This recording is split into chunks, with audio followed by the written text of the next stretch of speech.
Magandang umaga, ngayon po ay araw ng Miyerkules, January 24, 2024. Update po muli sa lagay ng panahon. Ayon sa Pag-asa, patuloy pa rin ang pag-iral ng hanging amihan o northeast monsoon at nakakaapekto sa northern at central Luzon.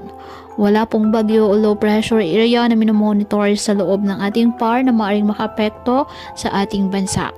Samantala, dahil po sa amihan, nakataas pa rin ngayon ang gale warning sa mga baybayin po ng Northern Luzon at Eastern Seaboard of Central and Southern Luzon, na kung saan delikado pa rin ang pumalaot, lalo na ang ating mga kababayang mangingisda at may maliliit na sasakyang pandagat.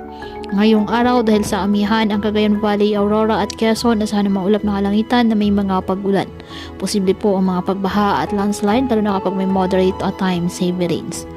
Ang Cordillera Administrative Region asahan din ang maulap na kalangitan na may mahihinang pag-ulan dahil pa rin po sa nasabing amihan. Ang Metro Manila, Ilocos Region, nalalabing bahagi ng Central Luzon at nalalabing bahagi ng Calabarzon, bahagyang maulap hanggang sa maulap na kalangitan with isolated light rains dahil pa rin po sa amihan. At ang nalalabing bahagi ng bansa, apektado po ng mga localized thunderstorms. Kaya patuloy pa rin po natin na pinag-iingat ang ating mga kababayan sa banta pa rin ng mga pagbaha o pagguho ng lupa at ugaliin na magdala palagi ng payong o kahit anumang panangga sa ulan sa tuwing lalabas ng ating mga tahanan. At yan po muna ang update sa lagay ng panahon ngayong araw. Muli patuloy po tayo na mag-ingat at palaging tandaan, God loves you. Stay safe and God bless.